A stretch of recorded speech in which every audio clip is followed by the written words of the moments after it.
dore ikibazo twibaza hano ku bugingo buhoraho. Ese ubugingo buhoraho ni ubwa buri muntu wese? Ikibazo idini ntabwo rijya rigisubiza na rimwe. Reka twongere twibaza tuti, ese usanze ubugingo buhoraho atari igihembo, uramutse usanze utabuhabwa nyuma, ese uramutse usanze ubugingo buhoraho atari ubwa buri wese, atari uko Imana itabushaka kubuha abantu ibugundiriye, ahubwo ari abantu batabushaka, reka tuganire kuri uko kuri rero utajya wumva. Ubugingo buhoraho ntabwo buhabwa buri muntu wese gutyo uko bikwiriye, uko bishatse ngo bihite byikora. Ni ukuba mu busabane n'Uwiteka, ukabibamo mu mugambi w'Uwiteka, mu gushaka k'Uwiteka, mu nzira z'Uwiteka, akaba ari bwo uhitamo kubaho ubuzima bwiza, yaba hano ku isi na nyuma y'ubuzima, aribyo bita ubugingo buhoraho. Kankubaze, ese ubugingo buhoraho kuki bwahatirwa umuntu niba kuko Imana ari urukundo? Imana ntabwo iguhatira. Imana ntabwo ishobora kuguhatira kuza mu rukundo cyangwa mu bugingo buhoraho, ahubwo weho winjiramo kubera ko wamenye, wabonye urumuri. Kuki rero bifite agaciro uyu munsi? Kuki ari iby'agaciro? Abantu benshi bibwira ko ubugingo buhoraho butangiriye abantu bamaze gupfa, noneho bakomeza bigizaho ibintu bakavuga ejo nzabangira gutya, ejo nzabangira gutya, bakigiza inyuma guhinduka kugira ngo boze imitima yabo, bakire agakiza, baze mu rumuri, bagendere mu nzira z'Uwiteka. Bagora babyigizayo, akaba ari bwo ibintu by'akarengane bifata intera, ubwoba, ibinyoma, ibintu nk'ibyo byose, noneho bakumva ko ijuru mu buryo bumwe cyangwa ubundi rizabagirira imbabazi, ibintu bigakorwa huti ku munota wa nyuma, noneho bakazacika yaba urwo rubanza, nabo bakazabona ubugingo buhoraho. Kuko ntahumva ko atazabona ubugingo buhoraho. Sinzi ko hari ubyumva, nimba ari ko ubyumva watubwira. Ubugingo buhoraho rero butangira noneho. Ubugingo buhoraho butangira aka kanya iyo uriho ukemera gukurikira inzira z'Uwiteka. Ukubaho uyu munsi bifite agaciro kurusha uko ubitekereza cyangwa wabibwiwe. Gerageza kubaho mu nzira z'Uwiteka kugira ngo uzabone bwa bugingo buhoraho. Iyo rero ubuze ubugingo buhoraho kubera uko wabayeho, ni ukuvuga ngo ntabwo ari ukubera ko Imana yakwanze cyangwa yakujugunye, ahubwo ni uko wowe wanze kwinjira mu murongo Imana yakweretse. Kuko Imana ntabwo iguhata, Imana irakwereka, wewe ukihitiramo kubera ko yaguhaye amahitamo. Dore ikibazo nyamukuru rero, ninde wunguka iyo abantu banze kwinjira mu murongo w'Uwiteka kubera ko babwiwe ko ubugingo buhoraho buzatangira nyuma? Izo nsengero, ayo masisiteme yose niyo abyungukiramo kubera ko abagira ngo akomeza kuyobye kubera impamvu runaka, noneho uzajya gushutuka ibintu byararangiye kera. Turebe rero, nkubaze, ubugingo bw'Iteka ubundi ni iki? Dore uko Kristo yabivuze rero mu buryo busobanutse. Ubugingo bw'Iteka dore ngubu, uzabumenya uzi Imana ko ariyo Imana yonyine. Kristo ntabwo yavuze ngo emezwa ujye mu idini ukurikira imihango, ahubwo yarakubwiye menya, ushaka ukuri, numara kubona ukuri nk'uko muri Bibiliya bivuga, numenya ukaza hamwe mu busabane n'Uwiteka Imana, ukagira ubwo busabane, ukagendera mu murongo w'Uwiteka, ubugingo bw'Iteka buzahoraho kandi nawe uzabamo iteka ryose. Igihe cyose uzabukurikira ugushaka n'iteka ry'Imana ishobora byose. Ushobora kuba ubuziraherezo ariko utabayeho muri weho. Ushobora no gupfa ukomeza ubaho ubugingo bwose ubuziraherezo. Urumva uko bimeze? Ushobora kubaho ubuziraherezo ariko utariho. Ushobora no gupfa ubuziraherezo ariko uriho, kuko nyine ntabwo turi uyu mubiri, turi roho. Dore ikibazo rero nakoze uyu munsi: kubera iki Kristo yavuze ngo ubugingo buhoraho ni nko kumenya, atari ukurokoka gusa ngo urokoke ry'uyu munsi, ariko umenye ukuri? Nuko kubaho utazi ntabwo ari ubuzima. Kubaho utazi ukuri, bisubiremo, ntabwo ari ubuzima. Benshi babayeho batariho kubera ko yes uriho ariko nta nyurabwenge y'Uwiteka ufite, nta kumenya, nta kuri, ntabwo uriho. Rero dore icyo abantu benshi rero batumva kibacika. Nawe nizere ko wenda iki kintu ushobora kuba ukizi cyangwa ukimenye, ugifate ukimenye kuva uyu munsi. Dore ibintu batajya bakubwira. Kristo ntabwo yavuze ko buri muntu wese ahita yinjira mu bwami bw'Uwiteka ngo agire ubugingo buhoraho. No, yaravuze ngo bake nibo bazabona iyo nzira ifunganye kandi bakayinjiramo. Mureke abapfu bahamba abapfu. Bivuze ngo abantu benshi bariho kubw'umubiri, ariko kubw'umwuka barisinziriye. N'ibintu badakozwa, urababwira ijambo ukababwira ibintu byinshi babeshye, wapi ntibabyumve. Ntabwo ubugingo buhoraho wabuzwa, ahubwo wikwigira ntibindeba, kanguka. Kuko ntabwo ari umuntu wese ushaka ukuri, ntabwo ari umuntu wese ushaka guhinduka, ntabwo ari umuntu wese ushaka urumuri. Shaka ukuri uhinduke, ushaka urumuri, noneho uzahita ubona ko ubugingo buhoraho bw'iteka ari rwa rumuri ugomba gushaka. Ikibazo rero wakwibaza ni iki ngiki: ni gute umuntu ashobora kwanga ubugingo buhoraho? Ibyo bintu birashoboka. Ushobora kubyibaza, kuko kugira ngo ugire mu bugingo bw'iteka ni uko ubuzima ubayeho bubi, atari ukuvuga ngo urakennye cyangwa ibindi bibazo by'isi. Ubugingo budashaka Imana, utazi Imana, ugomba kubwikuraho ukajya mu bugingo bw'ubusabane n'Imana ishobora byose, kugira ngo noneho Imana nayo ikwishimire. Niyo mpamvu rero nubura ubugingo bwawe ugata ubuzima bwawe, uzahabwa ubuzima bwawe. Ariko nushaka gukomera ku buzima bwawe, uzabura ubuzima bwawe. Nk'uko ijambo ry'Imana ribitubwira. Ijambo riratubwira ngo nuta ubuzima bwawe kubera inzira y'Imana, uzahabwa ubugingo. Ariko nubutsimbararaho, uzabubura. Ndakurahiye. Reka turebe rero ubuzima bubiri.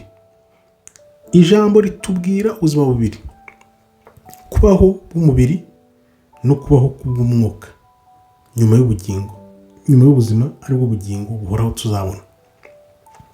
Buri muntu wese afite ubuzima bw'umubiri, ariko ntabwo buri wese afite ubuzima bw'umwuka. Kubera iki?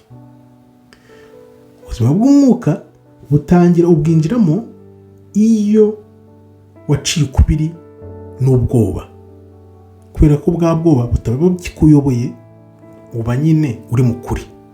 Kwa kuri niko kuguha kugenda wemye. Noneho urukundo narwo ruba rwaraganje ikinyoma n'ibintu byo kurirwa bagutera ubwoba. Noneho ukagira ka karangamuntu kawe, ikirango cyawe, ukamenya uwo uriwe, atari kugenda wishe uri mu bwoba cyangwa ibindi bibazo nk'ibyo ngibyo. Niyo mpamvu Kristo yavuze ngo ugomba kuvuka bundi bushya. Bwa buzima bwawe wari ufite hano mu bintu by'isi ukabuvamo, ukabureka, ugahita uba mushya, ugakaraba ukaba mushyashya, atari ibya kera, atari nyuma y'urupfu. Nonaha ugomba kuvuka bundi bushya.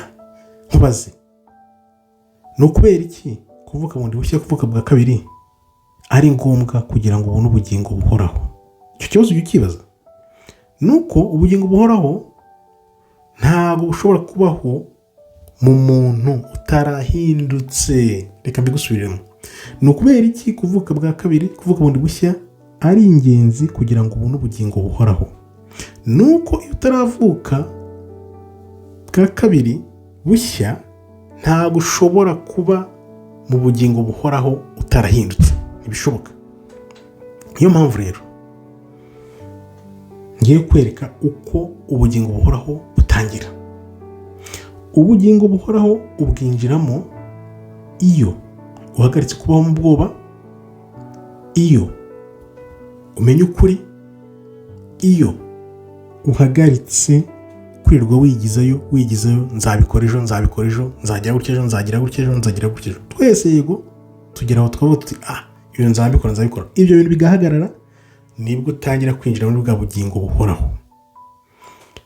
Mu gihe imbere muri weho n'inyuma, Kristo yaravuze ngo ubwenge n'umutima nubasha kubihuza bikaba umwe, nibwo ushobora no kwimura ya misozi. Iyo rero imbere muri weho n'inyuma ku mubiri bibaye umwe, ugatekereza ko Imana iri kumwe nawe, imyumvire yawe noneho ikaguha inzira, ariko ugendeye ku ijambo ry'Uwiteka, niho rero umenya, ukibuka uriwe, ukamenya kugendera mu nzira y'Uwiteka kugira ngo noneho ugire ubusabane n'Imana. Aho rero niho nakubwira ngo ntabwo ari kuvuga ngo ukorera ubugingo bw'Iteka, ahubwo ubwinjiramo. Ntabwo uvuga ngo ni ikintu ukora uri kugishaka ushyizeho umuhati n'ingufu byose, ahubwo ujyamo wese ukinjiramo. Ariko kugira ngo winjiremo ni uko uhari, wakurikije nyine ibisabwa kugira ngo winjiremo. Utabikoze ntabwo winjiramo. Ni ukubera iki rero? Ubwo busabane ariyo nzira ikwinjiza mu bugingo buhoraho. Nuko niba ubugingo buhoraho bubaho, icyo gihe kugira ngo bwinjiremo ni uko utangira uyu munsi, kugira ngo noneho agenda nyuma y'ubuzima uzinjirane muri ubwo bugingo buhoraho. Umutima ukeye, waramaze kuvuka bundi bushya, waramaze kwinjira mu gakiza, waramaze kujya mu nzira z'Uwiteka, ku buryo n'ubundi nyine hano ku isi uzaba urimo ugakomerezaho. Ubugingo buhoraho rero ntabwo ari ubw'abantu bavuga ngo nzabikora nyuma, ahubwo ni ubw'abantu bakangutse, banyotewe, bashaka kumenya Imana, kuko bari gushaka Imana hasi no hejuru, amanywa n'ijoro, n'umutima wabo wose, n'ubwenge bwabo bwose, n'imbaraga zabo zose. Kandi rero ntabwo ari buri wese ubyanga kwinjiramo, nanone ntabwo ari wese ubihitamo. Uko atari buri wese ubyirengagiza, nta nubwo ari buri wese ushaka kubihitamo. Ikibazo nakubaza rero ni iki? Uzabaho ubuziraherezo? Ngaho mbwira. Ikibazo wakwibajije uyu munsi ni iki? Ntuzongere kwibaza ngo ese nzabaho ubugingo buhoraho nyuma y'ubuzima, ahubwo dore ikibazo ugomba kwibaza ni iki ngiki: ndiho? Hari urugero njye nkunda gutanga, ntakira agakiza, nkazajya gusoma ijambo ry'Uwiteka, naricaye ndibaza ese nabagaho cyangwa ntabwo nabagaho. Urumva ko icyo kibazo cyaje kizira igihe ntari mbizi, ariko urabona ko kugira ngo ubimenye neza ko urimo uyu munsi ugomba kwibaza iki kibazo: ese ndiho? Nkubaze, ese wizera ko ubugingo buhoraho butangira nyuma y'urupfu, cyangwa se ahubwo bwaratangiye buri hano ntabwo unabizi? Wari ubizi? Andikamo tubwire. Kamubwire rero isomo wavanamo uyu munsi. Mbere y'uko ugenda, dore isomo naguha uyu munsi. Ubugingo buhoraho ntabwo ari igihe cy'ubuziraherezo gusa, ahubwo ni ukubaho uri mu kuri no mu bubyutse, uri mu busabane n'Uwiteka. Ntabwo ari ibintu bihabwa gutya gusa, ahubwo ugomba kubyinjiramo. Idini rikubwira ko bizaba nyuma, ariko ukuri ni uko ugomba kwinjiramo uyu munsi. Ntiwite ku bwoba, kuko ubwoba buzatuma ubuzima bwawe n'ubugingo bwawe utinde kumenya, utinde kwinjiramo, niba na ngombwa ube wabibura. Ntabwo ari buri wese rero wanga kwinjira mu buzima bw'uhoraho, ahubwo benshi barabyanga. Barabyanga kubera iki? Benshi babyanga ko batabishoboye wenda kwihangana kugira ngo bashake kwa kuri urumuri byose, noneho ari byo binjiza mu busabane n'Uwiteka. Umuryango uracyafunguye, umuryango urafunguye, ariko ndakubwira nti bake nibo bazawinjira. Wiba muri abo rero benshi batazawinjira, gerageza ube mu bazinjira muri uwo muryango, kuko umuryango uracyakinguye. Imana irimo iravuga ngwino, umuryango urakinguye. Ubugingo buhoro rero butangira iyo umaze guhitamo ukuri. Hitamo ukuri, ukunda urumuri, ubundi urebe ngo nawe Uwiteka arakubwira ngo karibu ngwino winjire.